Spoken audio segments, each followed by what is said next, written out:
Alors c'est le deuxième live que je fais aujourd'hui. En fait, voilà, j'ai streamé ce soir et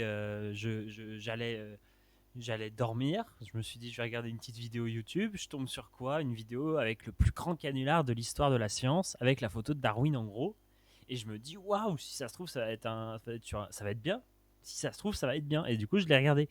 Et j'ai découvert ce que j'ai envie d'appeler une bouse infâme. Vraiment, une bouse j'ai juste envoyé ça à quelques gens sur Instagram en disant j'ai la haine, j'ai grave la haine. Et du coup, voilà. Je rappelle que aujourd'hui j'ai fini Darwin, donc tout est frais. C'est vraiment super frais dans ma tête là, ce qu'il dit. Donc on va pouvoir s'appuyer sur le bouquin directement. Ça va prendre un peu plus de temps que prévu, mais on va le faire. Et puis j'ai d'autres bouquins quoi. Donc c'est une merde créationniste, tu vois. Euh, c'est de la merde. C'est de la merde. J'ai jamais vu ça. Je sais pas si je vais rediffuser ça, si je vais avoir le droit. Mais en tout cas, je bouillonne. Je bouillonne vraiment énormément. Ça fait 1 minute 16 que ça a commencé, mais j'en peux plus déjà d'avance. Donc alors, c'est le plus grand canular de l'histoire de la science. 16 000 vues. Le 5 août 2022, le plus grand canular de l'histoire de la science par Nouvel Angle. Le biologiste Charles Darwin a proposé la théorie de l'évolution en 1859 lorsqu'il écrit L'origine des espèces pour expliquer la biodiversité sur cette terre et l'origine de la vie. Tu vois, ça commence bien. Il a déclaré que la théorie de l'évolution n'était qu'une hypothèse, que ce n'était pas un axiome et qu'elle allait devoir encore être vérifiée par les générations futures. Alors, je sais, il dit pas ça dans son bouquin en tout cas. Mais si ça se trouve, il a fait des publications à côté pour dire que ouais, c'est qu'une hypothèse, et effectivement. Mais sauf que, en fait, je crois même, non, en fait, dans son bouquin, il appelle tout le temps ça une théorie, selon ma théorie. Enfin, il l'utilise super souvent. Donc, il dit pas que c'est une hypothèse, il dit que c'est une théorie. Et en plus de ça, attends. Et en plus de ça, il apporte plein de preuves. C'est ce qui lui donne son statut de théorie, quoi. Donc en vrai, je comprends pas trop le délire de dire qu'il a déclaré que c'était qu'une hypothèse, parce que il le dit tout le temps. Ma théorie, selon ma théorie, machin et tout quoi. Il met un peu de temps à le dire parce que d'abord il amène tous les faits qui vont avec, tu vois. Donc avant que ça devienne une bouse énorme. J'ai la nouvelle traduction de 1859, donc on est en plein dedans là. C'est génial. Alors, bon, je n'ai pas envie de vous trouver d'exemple, mais enfin, si j'aimerais bien trouver un exemple où il dit selon ma théorie, mais c'est un peu long à chercher. Bref. Donc alors, elle s'appuie sur un article et regardez les commentaires. Vraiment, j'apprécie vos vidéos courtes, efficaces, instructives, claires. J'aime beaucoup votre façon de traiter des sujets très variés. Toutes mes encouragements. Et alors, j'en ai vu un qui était pépite. Enfin, merci, merci. Une pépite, immense reconnaissance d'en avoir parlé de manière aussi claire et pragmatique. Bravo. Et elle les a tous. C'est incroyable. Ah putain.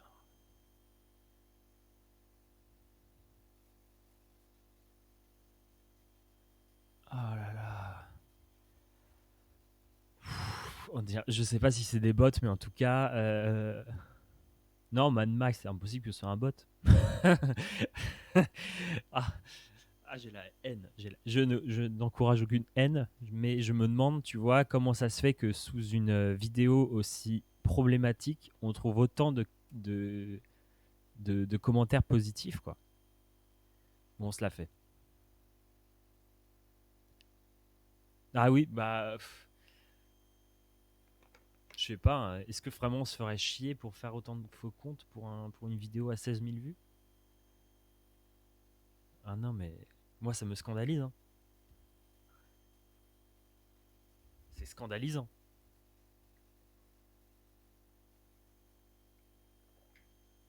Donc, nouvel angle qui aime bien son fond vert, en tout cas, de l'Himalaya, j'en sais rien. C'est parti. Aujourd'hui, nous parlons de la théorie de l'évolution, qui est, je le rappelle, une hypothèse et non pas un axiome. Bah non, c'est une théorie. Et une théorie, C'est quelque chose qui a été approuvé par des faits, déjà, de base. Épistémologiquement, on dit bien qu'une théorie, c'est quelque chose qui a été approuvé par des faits. Une hypothèse n'a pas été approuvée par des faits. En tout cas, on a des raisons de la suspecter. Ah, mais j'ai pas lu la fin de la description, parce que c'est pépite, encore une fois. Un certain nombre de physiciens ont suggéré la possibilité de l'existence de civilisations antérieures à celle de l'homme dans le passé.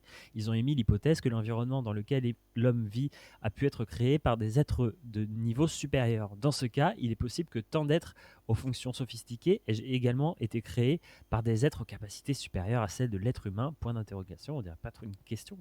Ils ont émis l'hypothèse. Dans ce cas, est-il possible? Non, c'est vrai, c'est une question. Je suis mauvaise langue.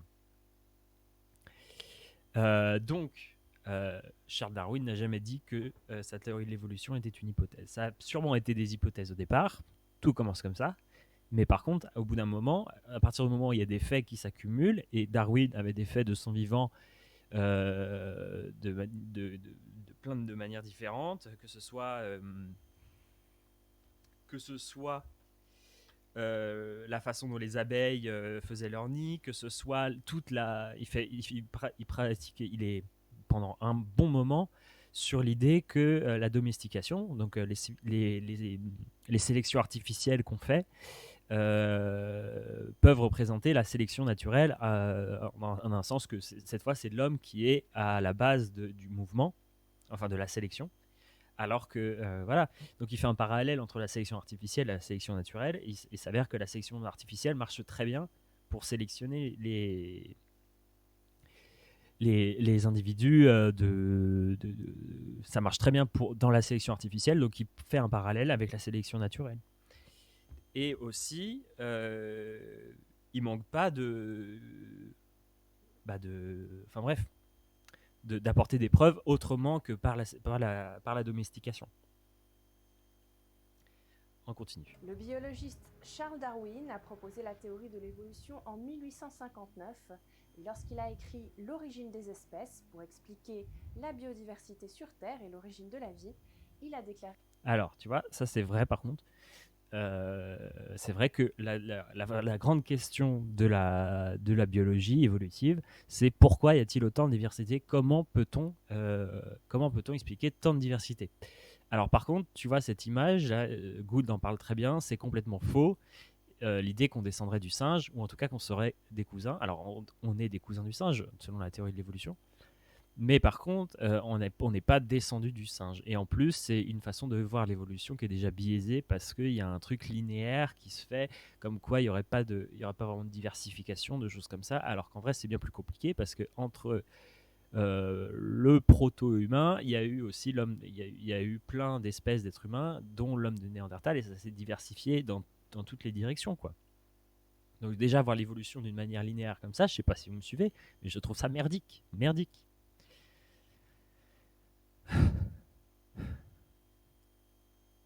que la théorie de l'évolution n'était qu'une hypothèse. Bah non, enfin, c'est marqué dans le bouquin. C'est selon ma théorie. J'ai plus l'impression que c'était destiné à des enfants. J'espère pas. J'espère pas. Que ce n'était pas un axiome et qu'elle allait devoir encore être vérifiée par les générations futures. Elle a été vérifiée par les générations futures. En avril 2020, plus de 1100 scientifiques et chercheurs en chimie, biologie, médecine, physique, géologie, anthropologie, paléontologie, statistique et autres domaines ont signé une déclaration scientifique dissidente qui s'oppose au darwinisme. Voici une partie de cette déclaration. Nous sommes sceptiques quant au fait... Alors, a scientific dissent from Darwinism. Ce qui est bien, c'est qu'on a des moteurs de recherche, donc on va pouvoir rechercher on va aller sur Google Scholar, c'est là qu'on va la trouver. Donc on va la lire hein, pour voir ce qu'il dit.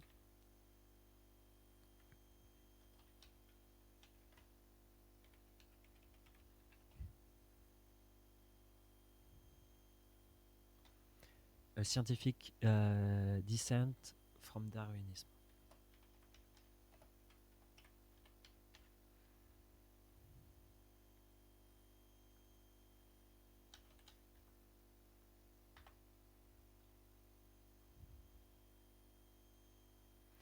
Alors, defending dissent from Darwinism in final resultat to intelligent design critics of opposing view.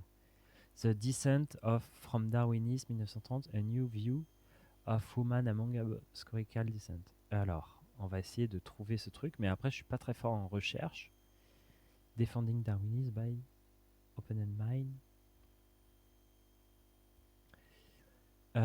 Comment on fait pour la trouver? Est-ce qu'il normalement là, parce que là, elle nous dit Epoch Time Darwinism Evolution April. Elle nous donne un lien Google. Comment je fais moi pour trouver Tu l'as trouvé?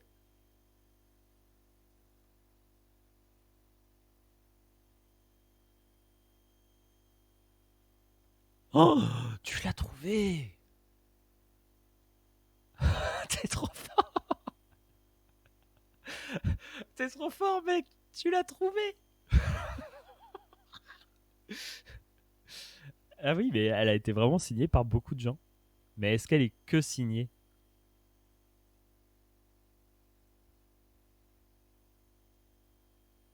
Elle n'est que signée?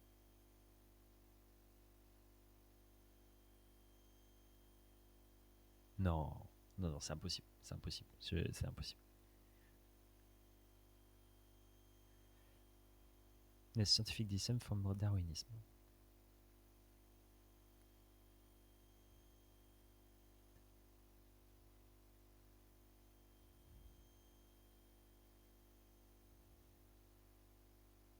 Non, non, mais attends.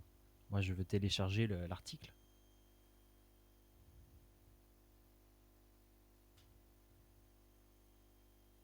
Ah, mais tout le monde peut signer? Attends, je vais la signer, moi.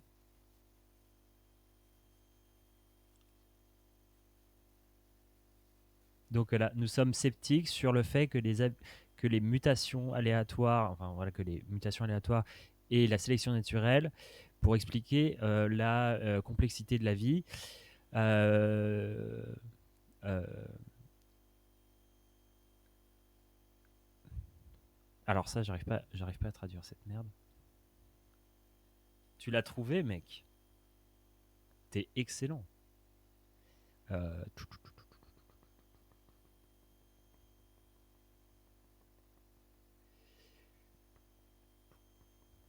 Où est-ce que j'ai mis ça? Voilà, c'est pas grave.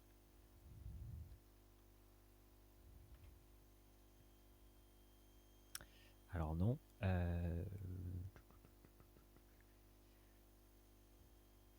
Un examen attentif des preuves de la théorie darwinienne devrait être encouragé. Ok. Alors, if you meet this, please. Bah non, il faut envoyer un mail. Mais bon.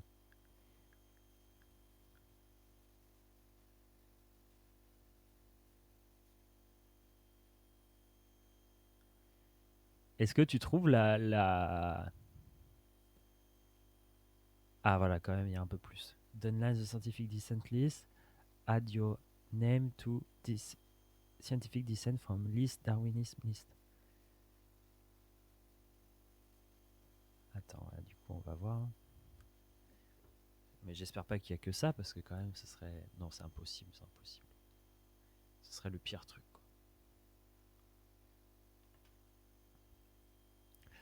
Une dissidence scientifique du darwinisme. Au cours des dernières années, de nouvelles preuves scientifiques provenant de nombreuses disciplines scientifiques telles que la cosmologie, la physique, la biologie, la recherche sur l'intelligence artificielle et d'autres ont amené les scientifiques à commencer à remettre en question le principe central de la sélection naturelle du darwinisme et à étudier plus de détails les preuves qui le soutiennent. Pourtant, les programmes télévisés publics, des déclarations de politique éducative et des manuels scientifiques... T'as trouvé autre chose?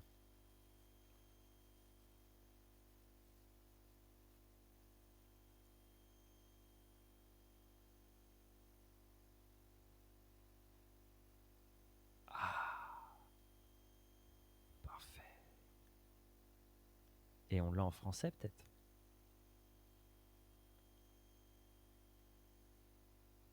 Incroyable. Attends, je vais quand même finir de lire ça. Le public a été assuré que toutes les preuves connues soutiennent le darwinisme et que pratiquement tous les scientifiques du monde croient à la théorie est vraie. Okay. Les scientifiques de cette liste contestent la première affirmation et constituent un témoignage vivant en contradiction avec la seconde depuis... Depuis que Discovery Institute a lancé 2021, la liste s'allonge, je comprends les scientifiques de l'Académie nationale des États-Unis. Et ça a été publié quand ça? A Scientific Descent from Darwinism ou simplement Descent. Bah, en fait, on en revient à Wikipédia. On en revient à Wikipédia encore une fois, ce que je fais d'habitude. Donc alors, ou simplement Descent from Darwinism, en français, une dissidence scientifique contre le darwinisme ou dissidence contre le darwinisme, est une déclaration publiée en 2001. Ça a été publié en 2001 et la meuf, elle en fait une vidéo en 2022 en disant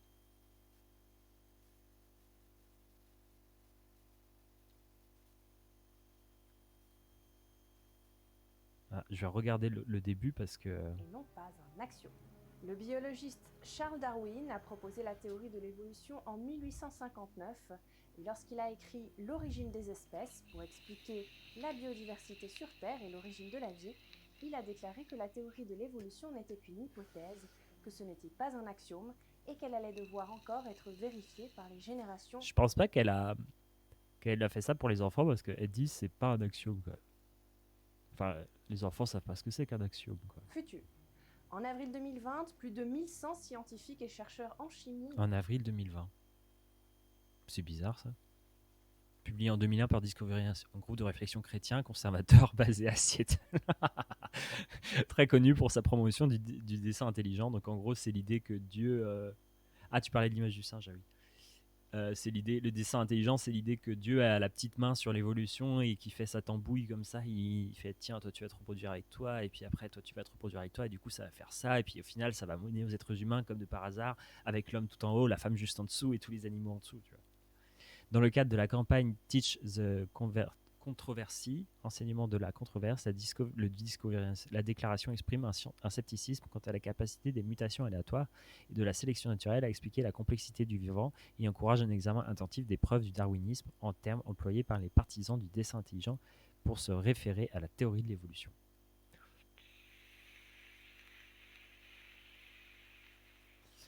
La déclaration a été publiée dans des annonces publicitaires tout en sous une introduction déclarant que des signataires contestent l'affirmation selon laquelle la théorie de l'évolution de Darwin explique la totalité de la complexité du vivant et contestent le fait que toutes les données scientifiques connues prouvent l'évolution darwinienne.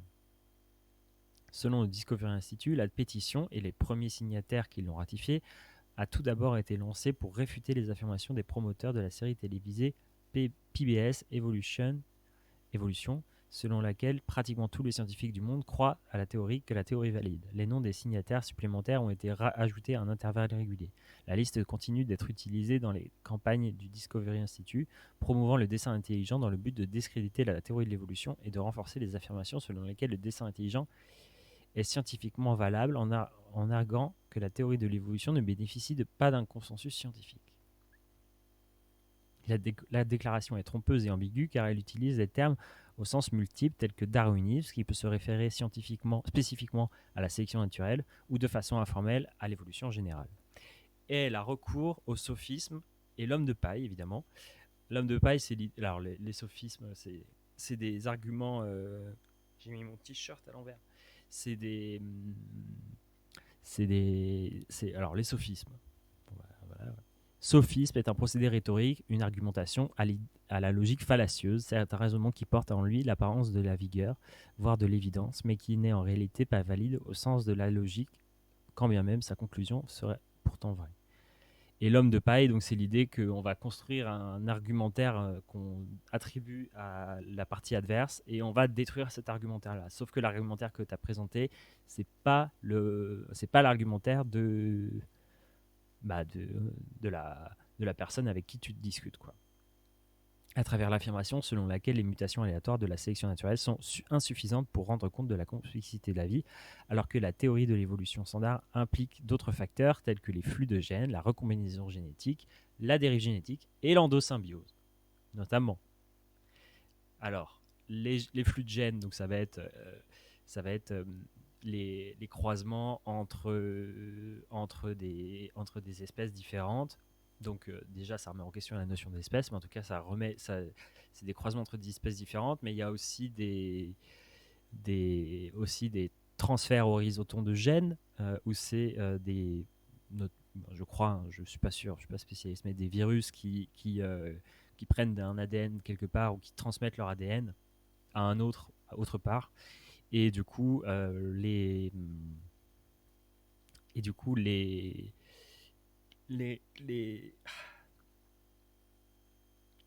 coup, en fait, l'ADN des autres est chargé de cet ADN de virus-là, et ça peut s'exprimer, si c'est pas délétère, comme quelque chose. Par exemple, le placenta chez les mammifères, chez les placentaires, c'est de l'ADN viral à la base. Il y a plein d'autres exemples comme ça. Je crois qu'il y a un certain pourcentage de notre ADN qui est exactement qui ne vient que de virus.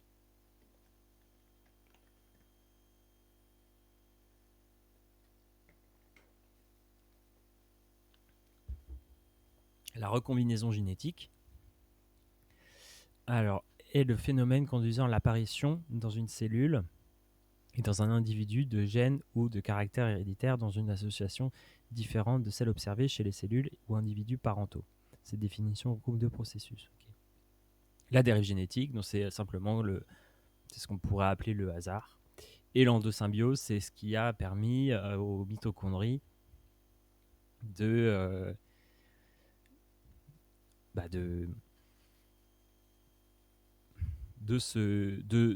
d'intégrer l'organisme des eucaryotes, parce que en gros il y a eu des cellules eucaryotes qui ont incorporé une bactérie qu'on appelle aujourd'hui mitochondrie, et après il y a eu comme une mutualisation des échanges, enfin il y a eu une mutualisation des il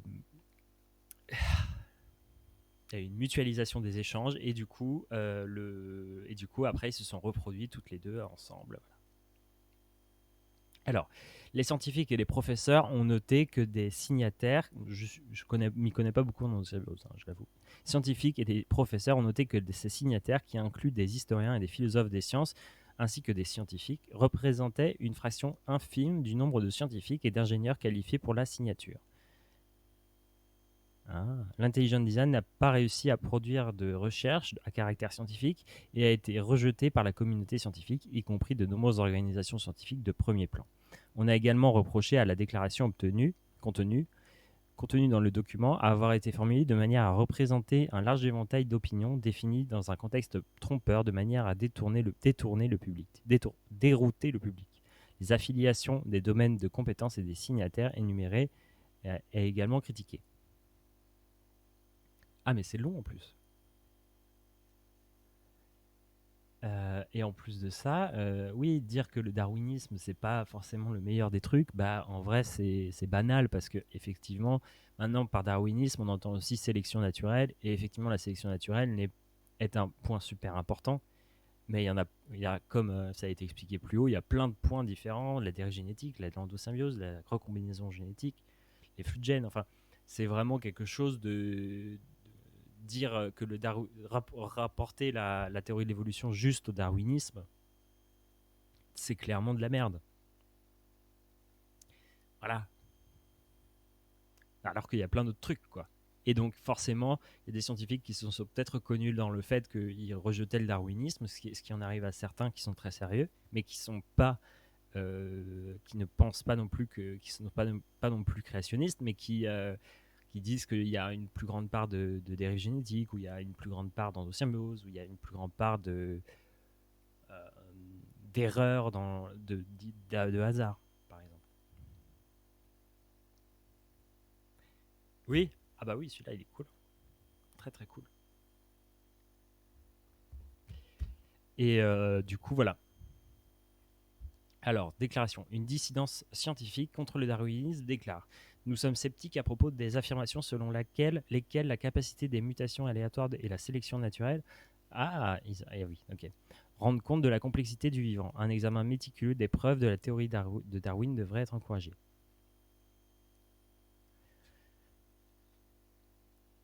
Alors, cette déclaration et son titre font référence à l'évolution en tant que darwinisme ou théorie darwinienne, ce qui peut prêter à confusion en raison du fait que ces termes ont différentes significations, mais désignent généralement l'évolution due au mécanisme de la sélection naturelle plutôt que la définition plus large du terme, à savoir chez une espèce le changement au niveau des caractères hérités de génération en génération.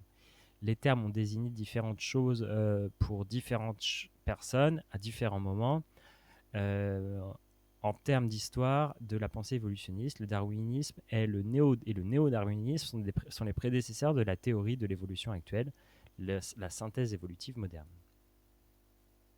La théorie synthétique de l'évolution est une théorie darwinienne qui est de l'évolution basée sur la sélection naturelle et les variations aléatoires du génome, aussi appelée synthèse néo-darwinienne ou théorie néo-darwinienne de l'évolution. Mais il y a même des gens sérieux qui contestent ça. Enfin, c'est beaucoup plus cool que beaucoup bien mieux contesté que ce que fait la dame, quoi. Et c'est pas sur ça prétend pas plus de trucs, quoi. Cependant, dans le contexte de la controverse création-évolution, le terme darwinisme est couramment utilisé par les créationnistes pour désigner les scientifiques et les professeurs de sciences qui s'opposent à eux, et pour prétendre que les désaccords scientifiques sur les mécanismes spécifiques de l'évolution peuvent parfois être assimilés à un rejet de la théorie de l'évolution dans son ensemble. Les partisans de l'intelligent design utilisent le terme sous tous ses sens, y compris l'idée qu'il s'agit d'une idéologie matérialiste, et affirment que du fait qu'il propose des processus naturels comme explication de l'évolution, le darwinisme peut être assimilé à l'athéisme et présenté comme incompatible avec le christianisme. Charles Darwin lui-même a écrit la sélection naturelle comme étant le moyen principal, mais non exclusif, de modification des espèces. Voilà. La théorie moderne de l'évolution inclut la sélection naturelle et la dérive génétique comme mécanisme et ne conclut pas que la capacité de mutation aléatoire et la sélection naturelle rendent compte de la complexité de la vie. Ouais. C'était vraiment désagréable. Barbara Forrest, professeure de philosophie à l'université de Sud-Est de Louisiane, et Glenn Branch, directrice adjointe du National Center for Science Education, ont commenté l'ambiguïté de la déclaration et son utilisation dans un spot publicitaire original. Une telle déclaration pourrait facilement obtenir l'accord de scientifiques n'ayant pas de doute sur la théorie de l'évolution en tant que telle, mais contestant l'exclusivité du darwinisme, c'est-à-dire la sélection naturelle, alors que d'autres mécanismes comme la dérive génétique et les flux de gènes font actuellement l'objet de débats actifs. Pour les néophytes, en revanche, le spot publicitaire donne la nette impression que les 100 scientifiques signataires remettent en question l'évolution elle-même. Maintenant, il y en a plus. Skip Evans, également membre du Centre national de l'éducation scientifique, a noté que lors de l'entretien, plusieurs des scientifiques qui avaient signé la déclaration avaient accepté l'affiliation commune à partir d'un ancêtre commun universel. Il suggère donc que cette confusion a été soigneusement élaborée. J'ai aucune haine pour cette dame, hein. Je m'en fous complètement. Mais par contre, le message qui est transmis, quoi, c'est horrible. Utilisation de la part du Discovery Institute. En donnant l'impression que l'évolution fait l'objet de nombreuses controverses et de nombreux débats au sein de la communauté scientifique, alors qu'elle en est fait soutenue de façon écrasante par les scientifiques, la liste est utilisée pour appuyer d'autres campagnes sur Discovery Institute promouvant le dessin intelligent, dont enseigner la controverse, analyse critique de l'évolution, liberté d'expression sur l'évolution et debout pour la science. Par exemple, dans sa campagne Enseigner la controverse, l'Institut affirme que la théorie de l'évolution est en crise et que de nombreux scientifiques la critiquent et citent la liste comme une preuve ou source.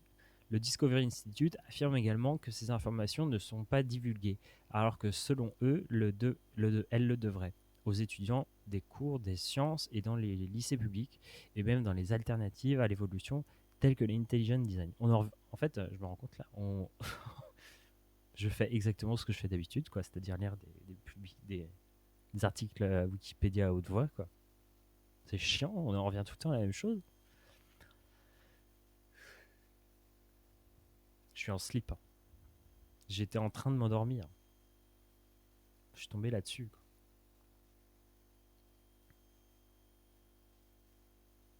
quoi. Ouais. Je sais pas si je suis très clair quand j'explique que le darwinisme peut être critiqué comme élément fondamental de l'évolution, même si il en joue un grand rôle, mais je veux dire, je vais vous montrer un scientifique tout à l'heure qui critique ça. L'Institut utilise une dissidence scientifique contre le darwinisme comme preuve pour soutenir son affirmation selon laquelle l'évolution est largement contestée au sein de la communauté scientifique. En 2002, Meyer, fondateur du Centre pour la science et la culture affilié au Discovery Institute, a présenté cette liste comme preuve au Conseil de l'éducation de l'Ohio pour promouvoir la campagne Enseigner la controverse. Donc, le darwinisme, c'est cool.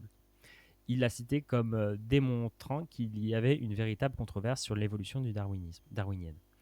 Lors des audiences sur l'évolution, CNAS Evolution Hearing, tenu en 2005 au Kansas, Meyer a cité la liste pour appuyer son affirmation selon laquelle il y avait une dissidence scientifique significative du darwinisme dont les étudiants devaient être informés. C'est qui ce mec? Il n'a pas de page Wikipédia.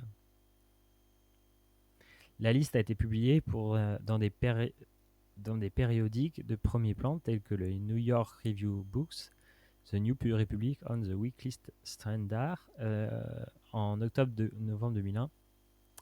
Voilà. Alors 2001. Alors ensuite, Discovery Institute a continué de collecter des signatures 300 en 2004, 500 en 2005, 2006, 2007, 700, 2019. Ah voilà, c'est là qu'on se rend compte. C'est là qu'on comprend.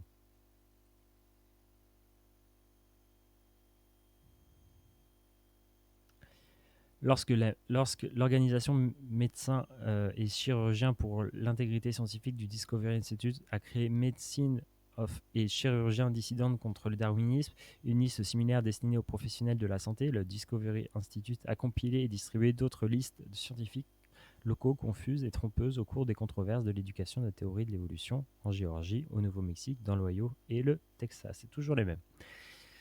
En 2008, un article du Cybercast News Service la citait en référence à une réfutation émise par Rob Crowther, directeur des communications du Discovery Institute, en réponse à une étude indiquant que la majorité des Américains soutenaient la théorie de l'évolution, son rôle dans la science et l'importance de son enseignement dans les écoles.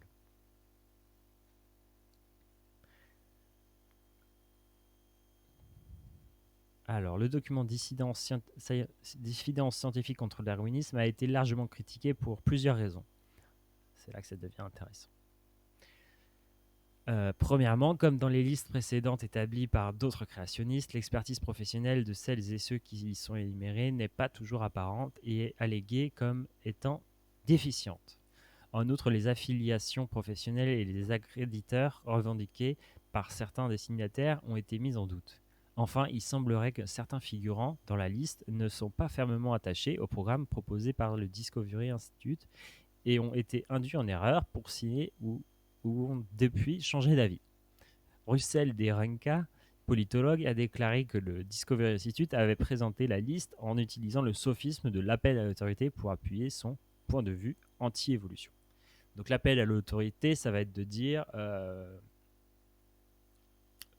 les scientifiques pensent ça, donc ils ont forcément raison. Voilà. Mais ça va plutôt, là je pense que c'est utilisé différemment.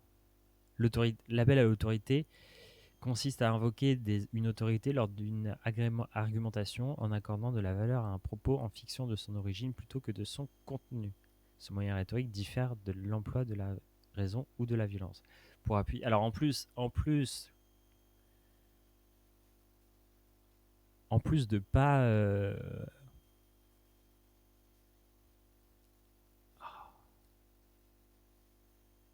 en plus de ne pas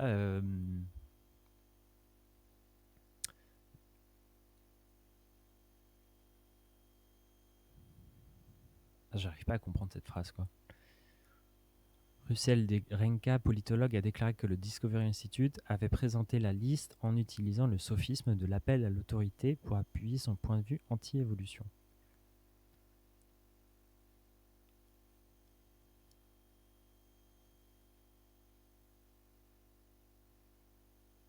Comment ils ont fait? s'il y avait personne qui signait au départ. Parce que en fait, là, ce que je comprends, c'est que du coup, ils ont utilisé l'avis de peu de scientifiques qui en ont rapporté d'autres parce qu'il y avait des scientifiques qui s'y joignaient. Et puis, dans le fait que personne ne comprend rien à ce qui se passe, bah, du coup, ils signent, quoi. Et puis même, bah, voilà.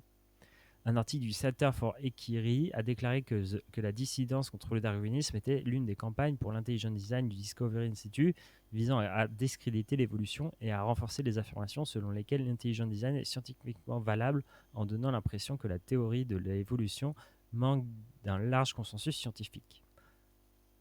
En novembre 2001, le Centre national de l'enseignement des sciences a déclaré que la version d'alors du document semblait être très astucieusement formulé pour représenter un large éventail d'opinions définies dans un contexte qui donne une tournure trompeuse et de nature à semer la confusion dans l'esprit public. Voilà. Co-auteur de... Bon, on sait maintenant pourquoi il y a autant de scientifiques qui ont signé ça, mais c'était pas parce que ils étaient contre le darwinisme, mais c'était parce que ils n'étaient pas contre la théorie de l'évolution, de 1, ils étaient contre le darwinisme. Et ils n'étaient pas contre le darwinisme d'une manière complètement conne, ils étaient contre le darwinisme dans l'idée que c'est la seule, le darwinisme étant la sélection naturelle, que c'était la seule marche pour de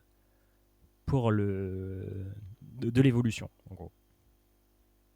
Et en plus de ça, je vais vous montrer tout à l'heure un scientifique qui a un discours pas forcément anti-darwinisme, mais en tout cas qui remet en question cette idée-là du darwinisme toujours, voilà. Et c'est un scientifique qui est athée et qui qui ne signerait jamais cet article, normalement. Je n'ai pas son nom, mais je vais le retrouver tout à l'heure. Écrivent que les partisans du dessin intelligent fabriquent des dissidences afin d'expliquer l'absence de débat scientifique à propos de leurs affirmations. Et boum, les affirmations scientifiques du néo-créationniste, telles que Johnson, Denton et B.E., reposent en partie sur l'idée que ces questions-là, à propos de l'évolution, font l'objet d'un débat réprimé entre les biologistes. Selon les néo-créationnistes, l'apparente absence de ce débat et le rejet quasi universel des revendications néo-créationnistes doivent être dus au complot fomenté par les biologistes professionnels et non à un manque de mérite scientifique. C'est fort. Dans leur livre de 2010 intitulé Biologie et idéologie, de Descartes à Dawkins, depuis Alexander, spécialiste des sciences et de la religion, ainsi que Ronald Ellenberg, historien des sciences, ont lié le destin de la dissidence à celui du mouvement du dessin intelligent au sens large.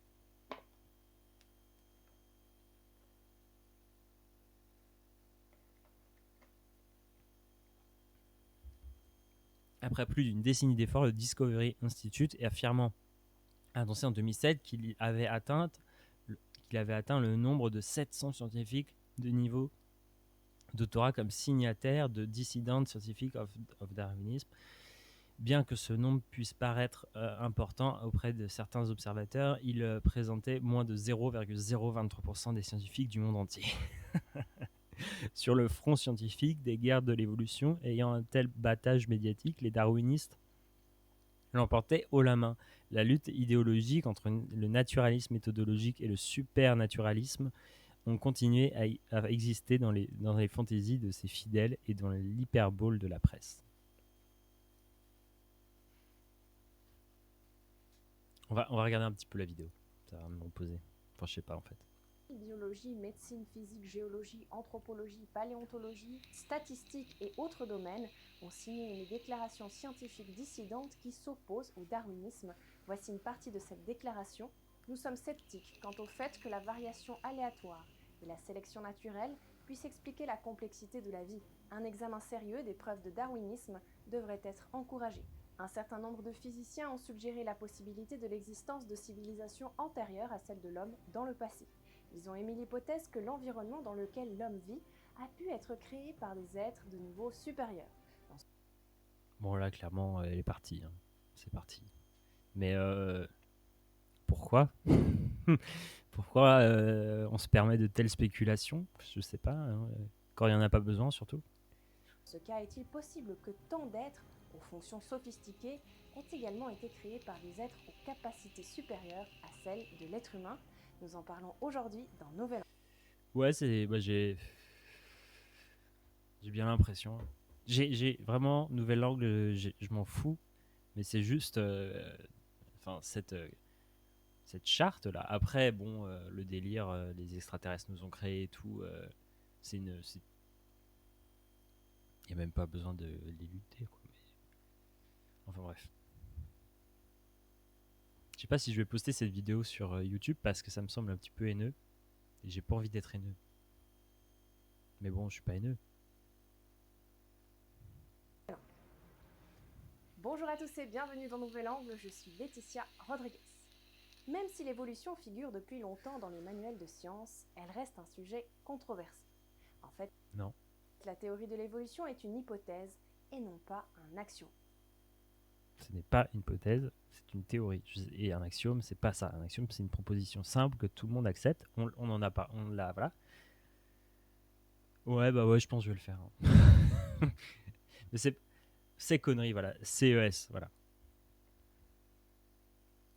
Mais un axiome, c'est pas une hypothèse, c'est quelque chose de simple que tout le monde admet.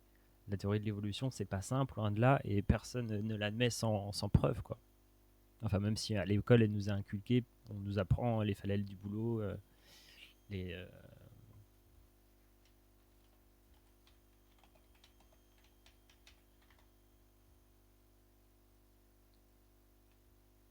tu vois ça. Que comme quoi, avant, il y avait des phalènes du boulot blanc et des phalènes du boulot noir, et avec et à cause de la voilà, c'est l'exemple tout simple, quoi, le plus parlant, où en gros, à cause du charbon des usines, et ben en fait les arbres seraient devenus noirs. Du coup, les phalènes du boulot qui étaient adaptées au boulot par leurs ailes, et ben ils ont disparu au profit, enfin pas totalement disparu, parce que une fois que qu'on a arrêté l'industrialisation, et ben c'est redevenu à la normale comme ça, quoi. Le biologiste Charles Darwin a proposé la théorie de l'évolution en 1859. À cette époque, il a écrit L'origine des espèces pour expliquer la biodiversité sur Terre et l'origine de la vie. Il a déclaré: la théorie de l'évolution n'est qu'une hypothèse, elle doit encore être vérifiée par les générations. Et il a déclaré ça où? Parce que c'est pas du tout ce qui marque dans son bouquin, quoi. Si ça se trouve, il l'a dit avant quand il avait pas assez de preuves, on sait pas. Je ne sais pas. Si ça se trouve, c'est un mensonge total. Si ça se trouve, c'est vrai. En tout cas, c'est pas ce qui est écrit là-dedans, hein. Loin de là. Futures. Dans la théorie de l'évolution, on trouve plusieurs points centraux. Premièrement, la théorie de l'ancêtre commun. Les organismes peuvent évoluer d'une espèce à une autre. Tous les organismes ont un ancêtre commun, au même titre que toutes les branches d'un arbre proviennent du même tronc. Les organismes unicellulaires peuvent évoluer en Je trouvais ça organismes pas mal parce que c'est plutôt bien multicellulaires, présenté, en quoi. animaux, plantes et champignons, et se développer en diverses familles, genres et espèces. Deuxièmement, les mutations génétiques. Les gènes peuvent muter, c'est ainsi que les organismes évoluent. Alors, Darwin ne connaissait pas la génétique, le mot génétique, et ne connaissait peut-être le mot mutation, je crois que je l'ai vu apparaître là-dedans, mais en tout cas, la génétique, ça a été. Il ne connaissait pas le facteur d'hérédité des êtres vivants. Parce qu'il n'avait pas eu les recherches à ce moment-là pour faire ça. Donc il n'a aucune idée de ce qu'est la génétique. Et du coup, bah forcément, il postule, il dit pas, il n'entre pas dans le vif du sujet que sont les gènes, quoi. C'est souvent le cas comme ça. Troisièmement, la sélection naturelle. L'environnement naturel exerce une pression sur l'espèce, celles qui peuvent s'adapter.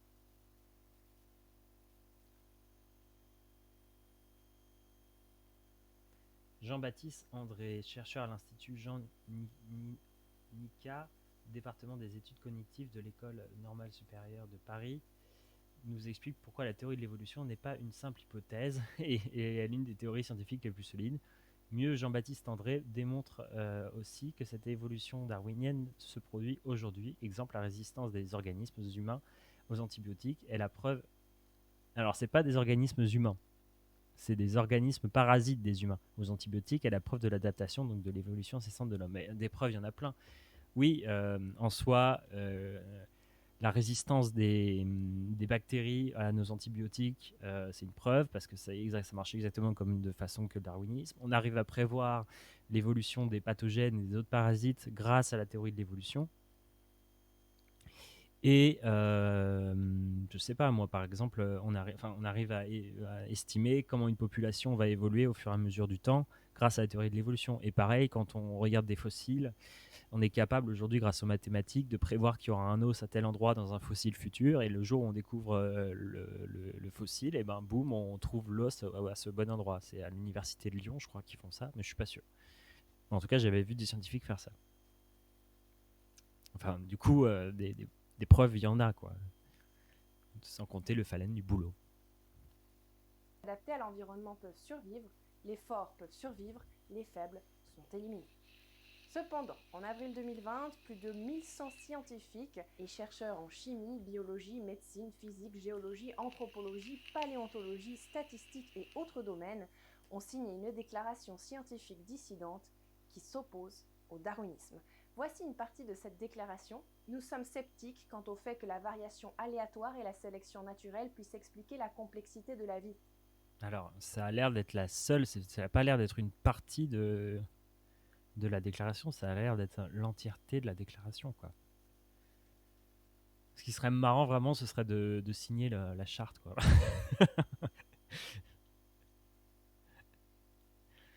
On va voir si on peut le faire tout à l'heure. Ce serait génial.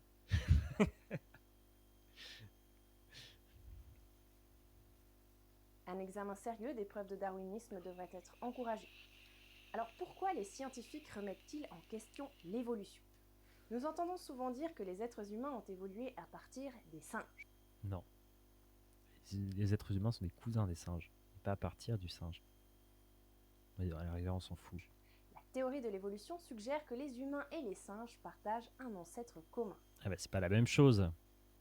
C'est pas la même chose de descendre. Si là, un coup, elle nous dit que les singes sont notre ancêtre commun avec les autres singes, et d'un coup, elle nous dit qu'on a un ancêtre commun avec les singes. Oui, on a un ancêtre commun avec les singes, comme avec tout autre organisme sur cette planète. Les singes sont nos amis, les cousins, quoi. Les singes ou les hominidés. Et que les êtres humains ont d'abord évolué des plantes vers les animaux. Non, pareil. Alors,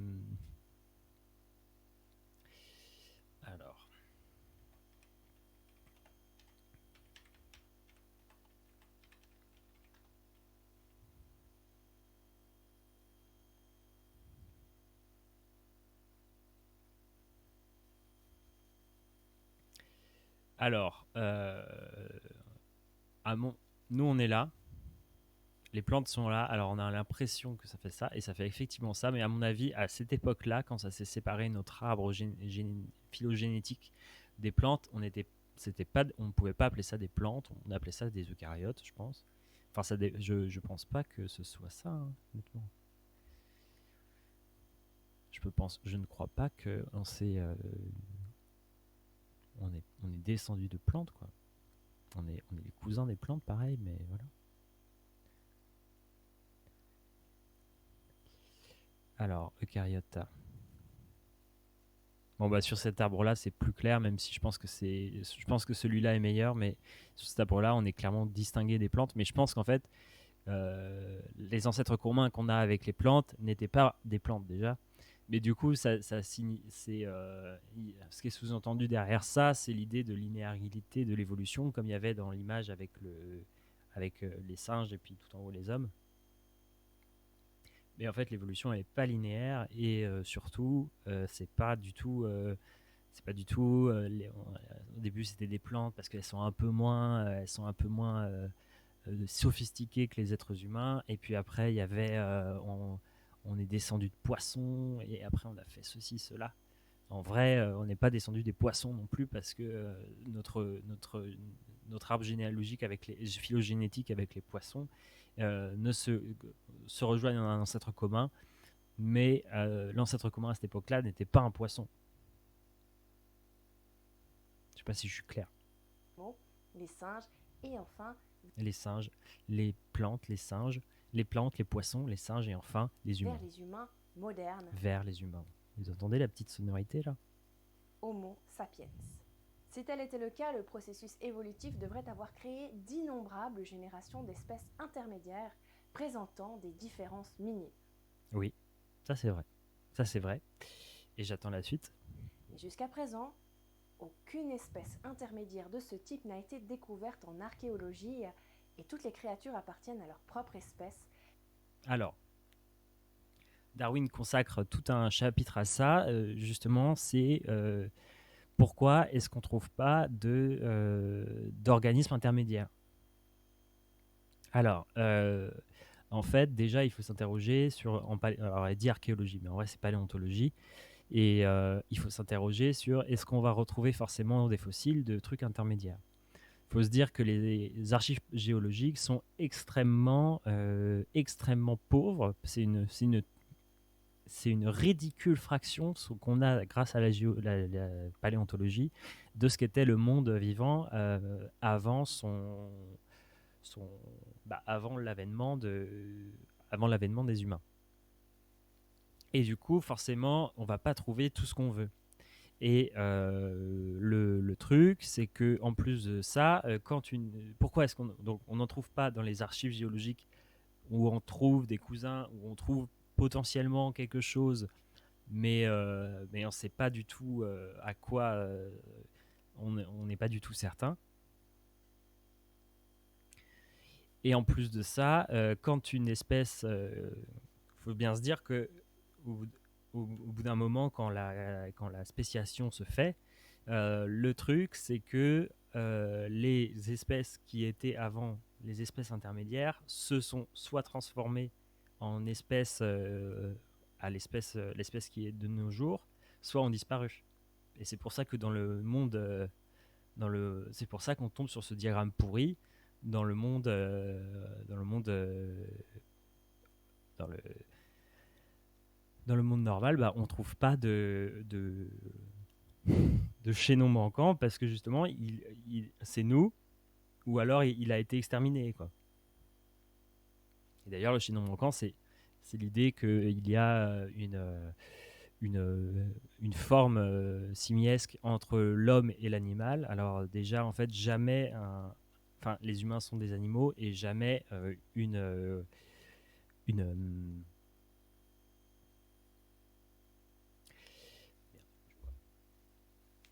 trop mal à la gorge, quoi.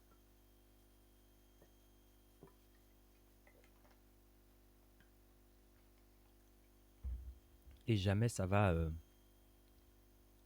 perdurer jusqu'à nos jours, quoi. Enfin bref, les notions de chaînon manquant, je crois qu'elle le dit au bout d'un moment. Ils ne sont associables à aucune autre. Aucun ancêtre hypothétique du singe n'a été trouvé jusqu'à ce jour. Certains fossiles de soi-disant ancêtres communs sont en réalité constitués de fragments d'os, de débris qui ont donné naissance à une théorie qui n'est pas scientifiquement fondée. On ne dit pas que c'est des ancêtres communs, c'est ce que je viens de dire. Les ancêtres communs, c'est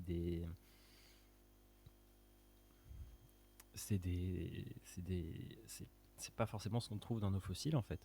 Je crois qu'elle parle de Lucie après, mais on n'est pas sûr que Lucie ce soit notre ancêtre commun.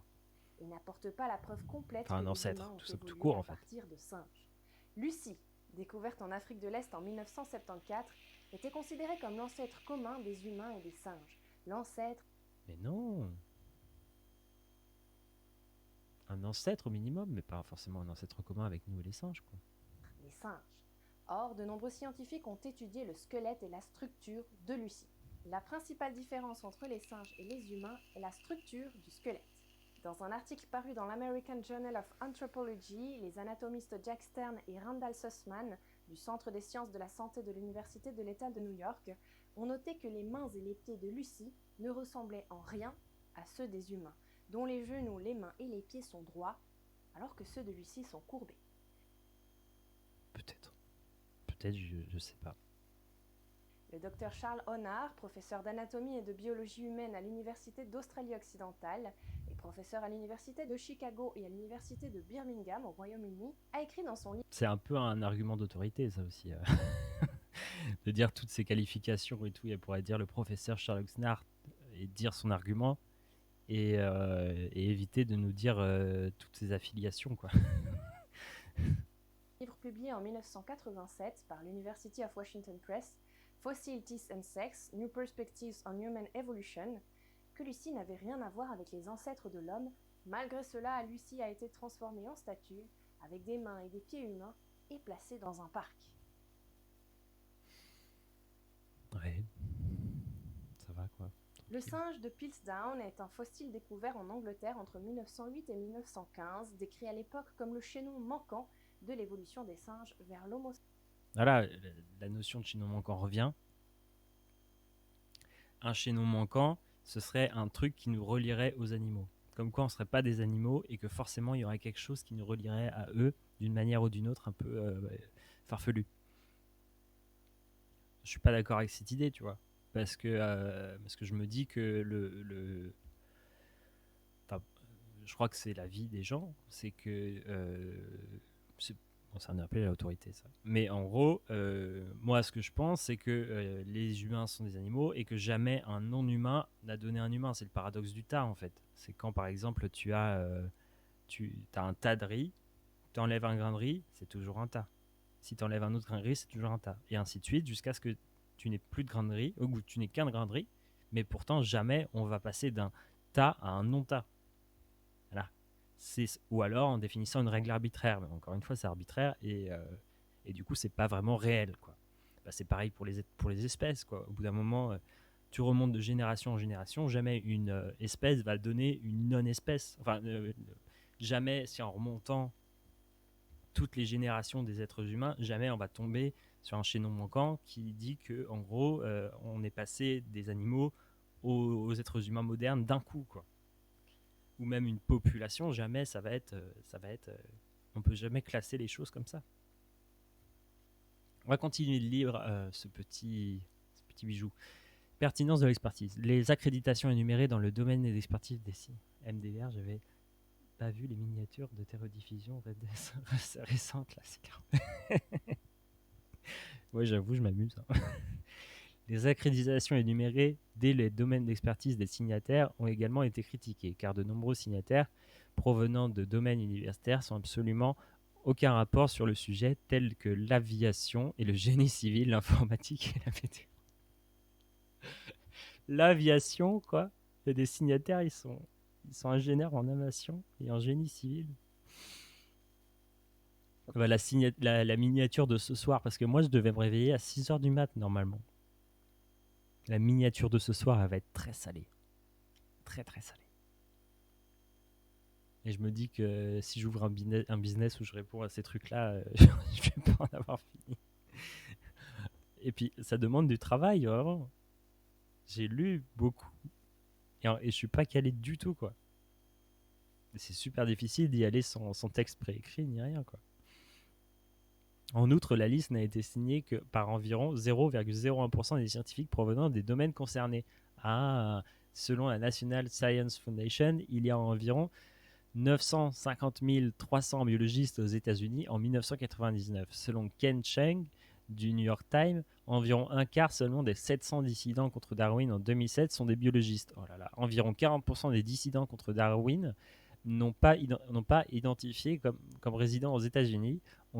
On comptait donc en 2007 environ 105 biologistes américains parmi les dissidents de Darwin, ce qui représente environ 0,01% du nombre total de biologistes américains qui existaient en 1999.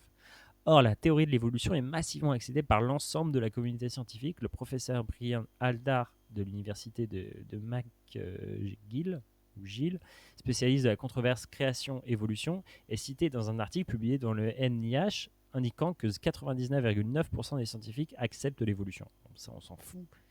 Mais je veux dire, il y a des sources. Hein. On peut aller voir. Hein.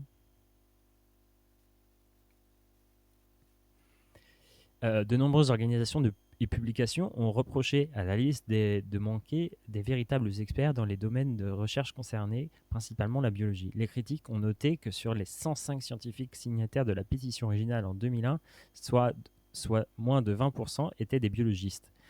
Donc peu possédaient l'expertise nécessaire pour contribuer de manière significative à la discussion sur le rôle de la sélection naturelle dans l'évolution.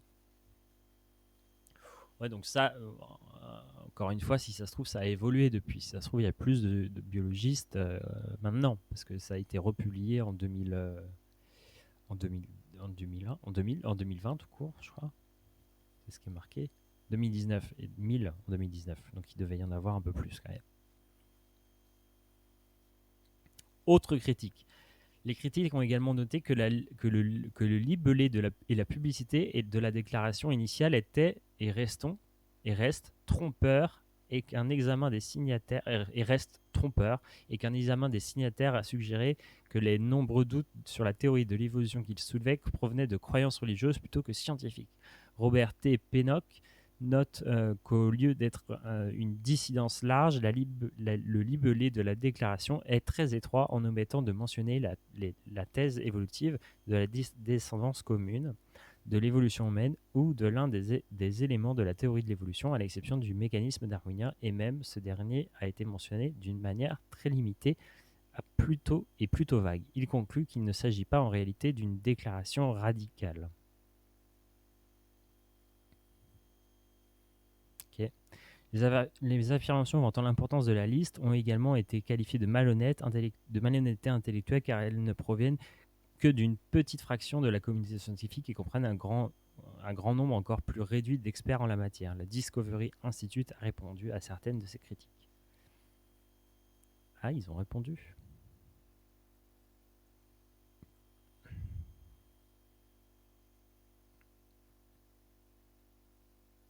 Ils ont répondu. Hein. Mais cet article est super sourcé. Il est super sourcé. Ouais, génial. Alors, affiliation et accréditation, défaillance, contre-pétition. Oh là là. Je sais pas si je vais tout lire. Hein. Je crois que de toute façon, après, c'est la dame qui part un peu dans du n'importe quoi. Sapiens. En novembre 1953, le magazine Time a publié diverses preuves recueillies par Kenneth Page Oakley, Sir Wilfrid Edward, le Gros Clark, et Joseph S. Weiner, entre autres selon lesquelles le fossile était composé de 3 espèces différentes. Le crâne d'un humain médiéval, les mâchoires d'un orang-outan du Sarawak, vieux de 500 ans, et les dents d'un chimpanzé. Un examen microscopique a révélé des marques de l'image sur les dents, ce qui a permis de conclure que les dents du chimpanzé avaient été modifiées pour faire croire à des dents humaines, et c'est ainsi qu'est parue la vérité sur les singes de Piltdown, qu'un article de la BBC... Ah, mais ça, j'en avais entendu parler. Mais c'est vrai en plus qu'elle raconte.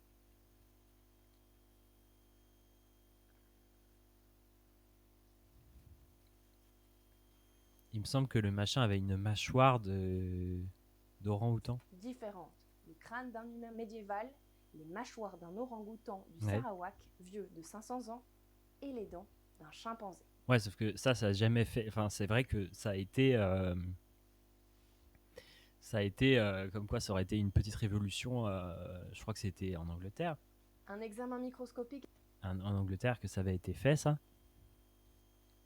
Et ils se sont rendus compte des années plus tard que c'était du grand n'importe quoi. Mais par contre, jamais... ça fait longtemps que plus personne ne prétend que c'est l'un de nos ancêtres, quoi.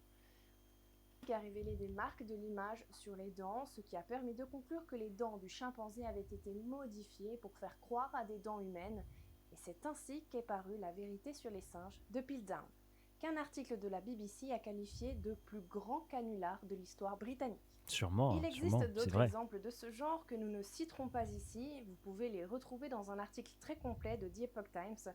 Nous vous en laissons le lien sous notre vidéo YouTube.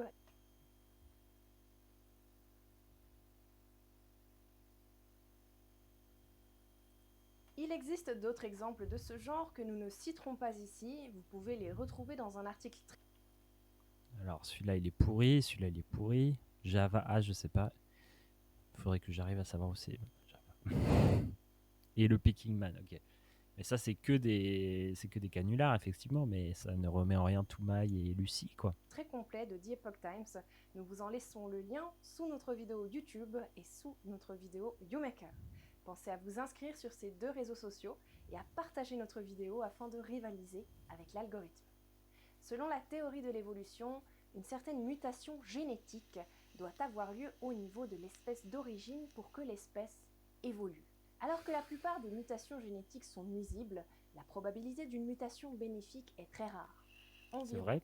une mutation sur 1000 est positive. J'en sais rien. En outre, la mutation doit non seulement être compatible avec les autres gènes de l'espèce d'origine elle-même, mais elle doit également survivre à la concurrence naturelle et être capable de se reproduire. Oui.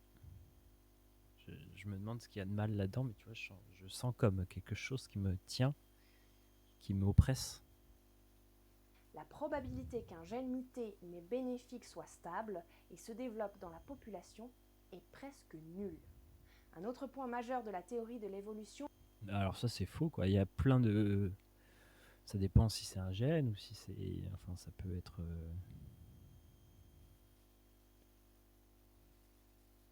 Enfin, non, quoi. Des mutations, on a tout le temps, dans tout le corps. Parce que... savoir coûte, hein. Donc je sais pas tout, hein.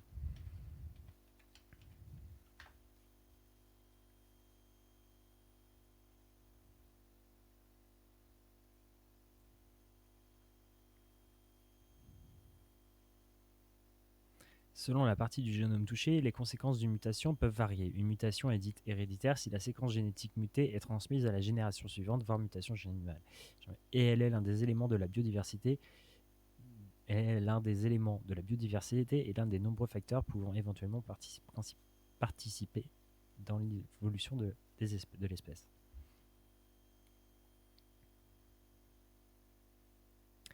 Alors moi, je voudrais des stats.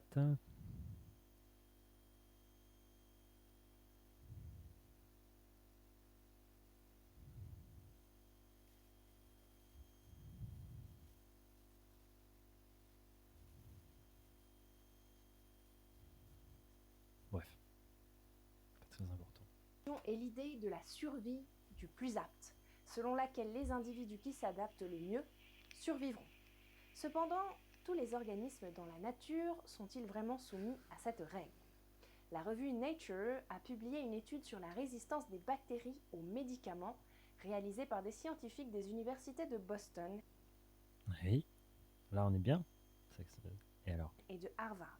Ils ont découvert que certaines souches de bactéries très résistantes aux médicaments se sacrifiaient pour augmenter la résistance globale de la bactérie aux médicaments, améliorant ainsi ses chances de survie.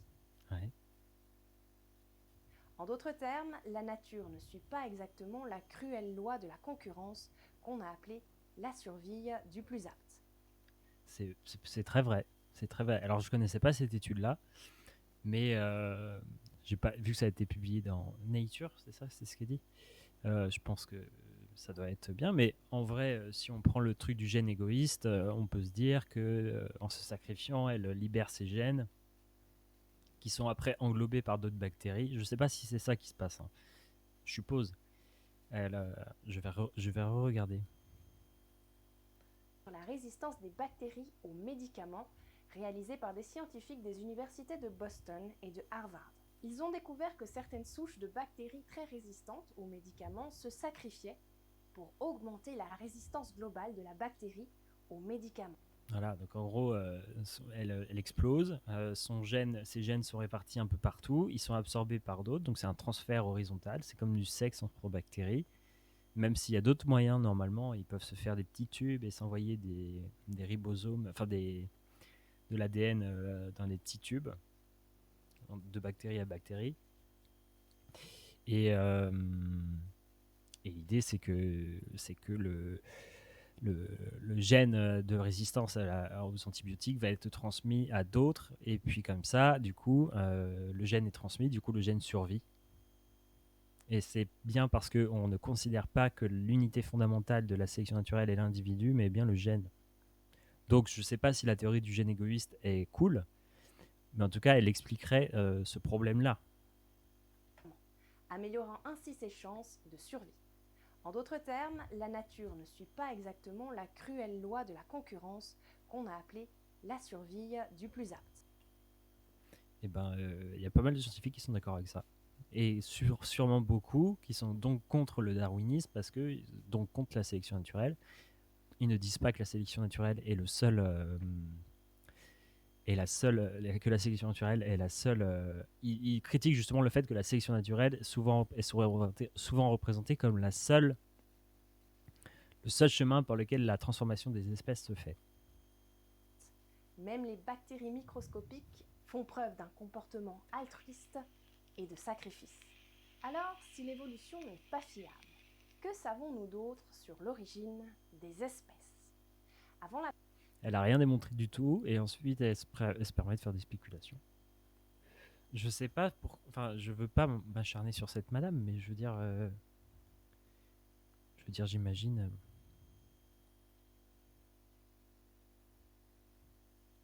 Je comprends pas trop le principe de faire des spéculations comme ça, quoi. À la période cambrienne, la diversité biologique était faible.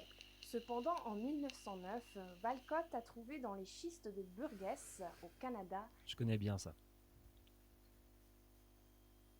Au Cambrien, il y a eu l'explosion cambrienne.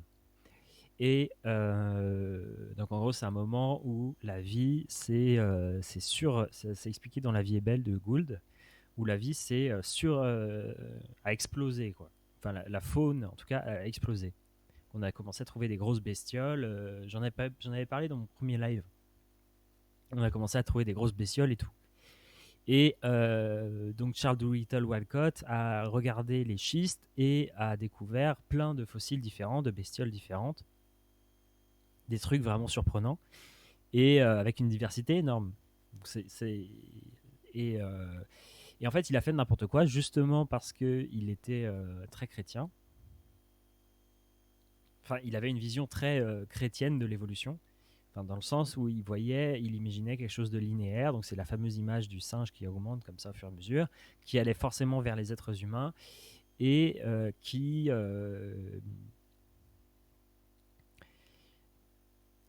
allait forcément vers les êtres humains et donc forcément en dessous, dans les strates géologiques les plus anciennes, on allait trouver des trucs qui ressemblent à des crevettes. C'était forcément une crevette, c'était forcément un machin. Alors que je peux vous montrer. Je sais jamais comment on écrit schiste.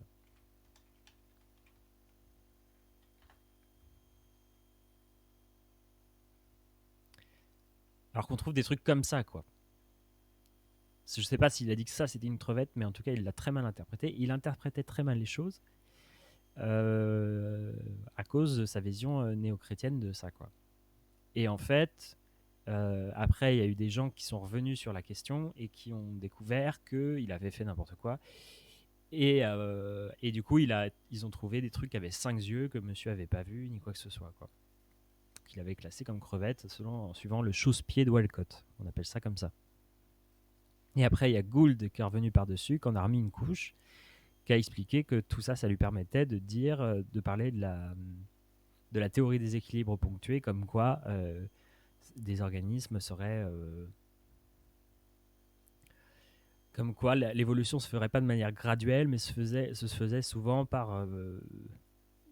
des fois c'était un peu stable, puis des fois ça allait très très vite, quoi. C'est du néo-catastrophisme, en fait. En gros, le catastrophisme, c'est dire que les espèces se transforment qu'au moment où il y a des catastrophes. C'était Cuvier qui disait ça, maintenant c'est pas trop vrai, mais en vrai, c'est revenu un petit peu à la mode avec la théorie des équilibres ponctués, je crois. Je suis pas sûr parce que j'ai pas assez lu Gould. Mais bientôt, dès demain, je vais lire ça. Et là, ce sera bon. Donc, qu'est-ce qu'elle a à nous dire sur le pauvre Walcott, qui était un très bon géologue et très bon paléontologue, qui était membre de l'Académie des sciences américaines, je crois, à la fin, ou un truc comme ça, quoi. Et il était très très fort. Des fossiles d'une variété d'animaux marins qui sont soudainement apparus en grand nombre au cours de la période cambrienne il y a environ 570 à 500 millions d'années. Le groupe de fossiles de Zhenjiang, en Chine, indique également qu'il y a 530 millions d'années, de nombreux types d'animaux différents sont soudainement apparus dans la région de Xinjiang. Les fossiles cambriens trouvés dans le monde entier appartiennent à un total de plus de 50 familles et des dizaines de milliers d'espèces. Aucune d'entre elles ne semble avoir évolué.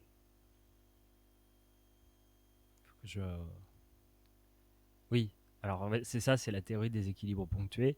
C'est l'évolution, ça se fait de manière graduelle comme ça. Donc il va y avoir graduellement une explosion une augmentation de la diversité, alors que avec l'explosion cambrienne, il y a eu une explosion de la diversité. Après que ce soit redescendu comme ça, j'en suis pas sûr. Je comprends pas pourquoi elle dit ça par contre. C'est pas forcément redescendu, effectivement. Enfin, la diversité, number of faces.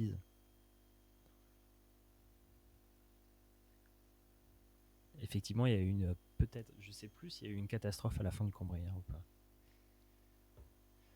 Savoir coûte, savoir coûte.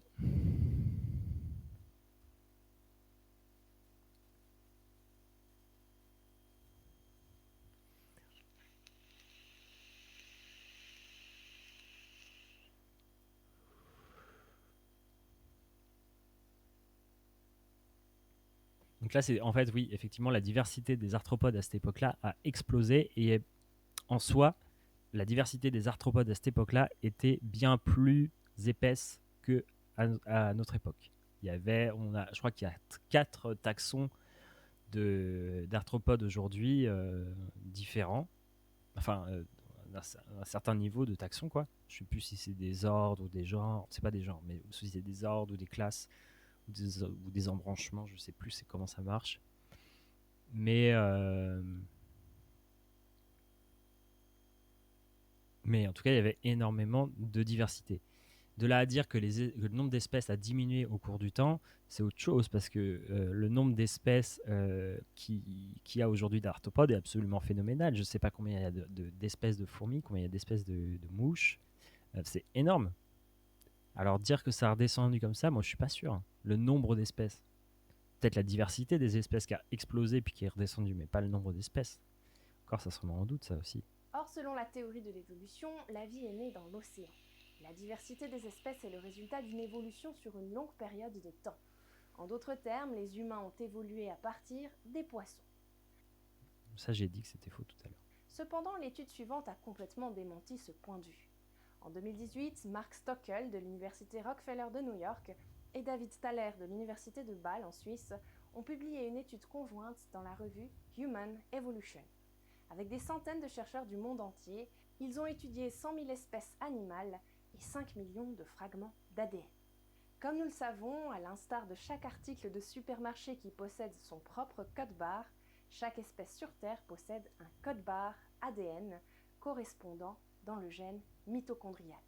En analysant les codes-barres génétiques de différentes espèces sur Terre, en comparant leur variabilité, les scientifiques ont déduit que 90% des espèces sur Terre aujourd'hui, y compris l'homme, sont apparues au même moment, il y a 100 000 à 200 000 ans.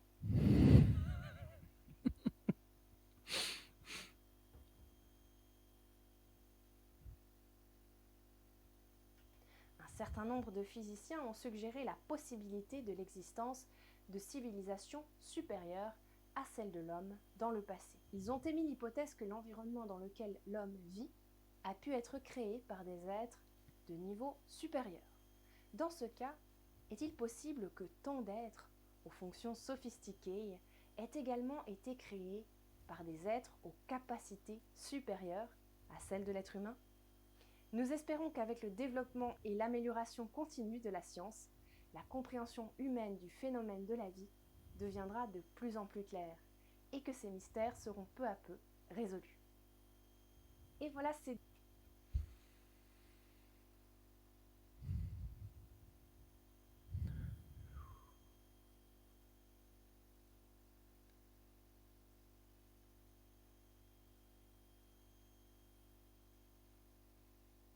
Voilà. Hein.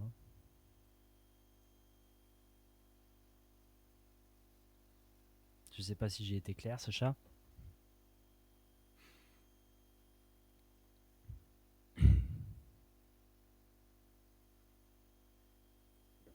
vous montrer un scientifique qui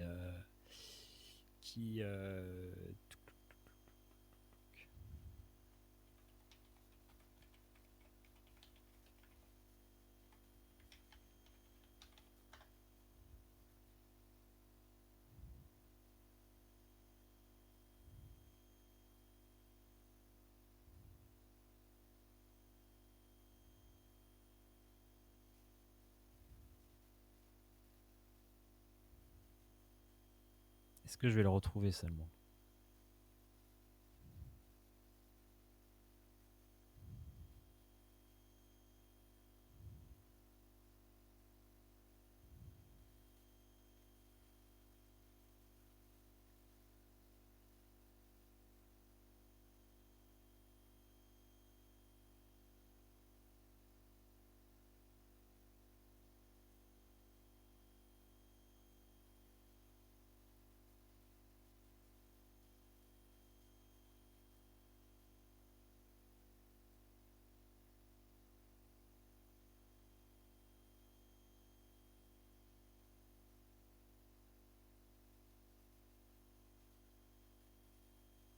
Voilà.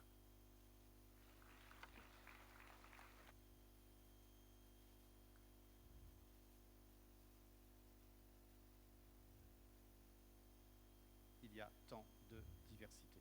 Ça paraît une question simple d'être avec nous. Merci. Tout vous dire, mais tout ce que je vous dirai est vrai. Alors pour commencer, évidemment, une chose est intéressante, c'est de savoir quelle est la question que je pose.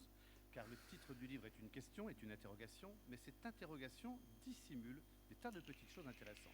Donc nous allons faire cet exposé en 3 parties. Tout d'abord, voir pourquoi le fait que les animaux se trompent. Deuxièmement, on va s'interroger sur cet art curieux qu'on appelle la séduction sexuelle. Et puis en 3e point, on va reprendre la vieille thématique de sexe, mensonge et évolution pour comprendre quelles conclusions nous pouvons tirer de tout ça de manière très succincte, je vous assure. Alors, quelle est la question de la biologie? En fait, la question de la biologie évolutive, c'est pourquoi est-ce qu'il y a tant de diversité? Ça paraît une question simple, mais dans la réalité, c'est probablement la question la plus complexe qui soit. Nous sommes sur une planète qui grouille de vie. Autour de nous, il y a de la vie partout, y compris au fond de vos draps de lit parfois. Et donc, dans les endroits les plus inattendus, vous pouvez avoir des êtres vivants qui sont présents. Pourquoi cette diversité s'est développée? Comment a-t-elle pu se développer? C'est là la question évolutive par excellence. Alors évidemment, cette évolution s'est passée parce que les animaux ont su, petit à petit, amener à la construction de nouvelles espèces. Ça, c'est des choses qui se sont passées. Mais comment ça se passe? En fait, l'évolution ne concerne pas les espèces, mais des populations, et surtout, ça concerne des individus. Des individus qui vont avoir des relations étranges, puisqu'ils vont se reproduire. Et à travers tout cela, on peut dire que dans l'évolution, l'amour est quelque chose qui va finir par émerger, puisque si l'objectif c'est... Ce monsieur-là remet en cause le néo-darwinisme parce qu'il constate des tricheries et des erreurs que font les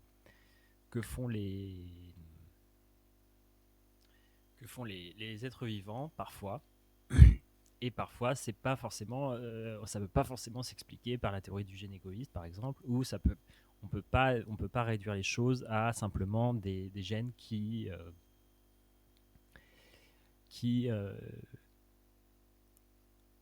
on peut pas expliquer les choses par des gènes, quoi. On peut pas expliquer les choses par des flux de gènes qui veulent toujours s'accroître en nombre. Alors vouloir, pareil, c'est un verbe bizarre. Mais en gros, des fois ça se trompe, des fois ça fait des erreurs, et c'est pas tout à fait super optimisé à tous les points. Donc il remet en question par-delà le darwinisme en tant que juste la sélection naturelle. Tu vois. Voilà. On va essayer de signer ce truc. If you meet these criteria, please consider citing the statements by emailing. In your experience, expressing dissent from Darwinism can generate controversy and be unsafe, especially for those even under tenure. If you have not received tenure...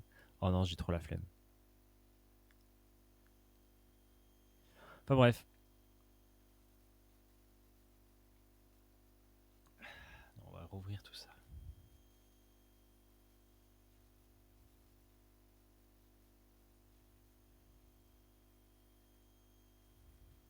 de nouvelles...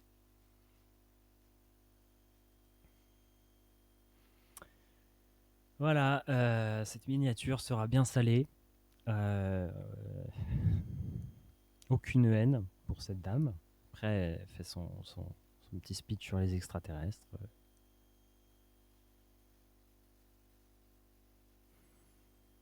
Moi, je me demande pourquoi on peut faire de telles spéculations. Je trouve ça un petit peu dur, quoi.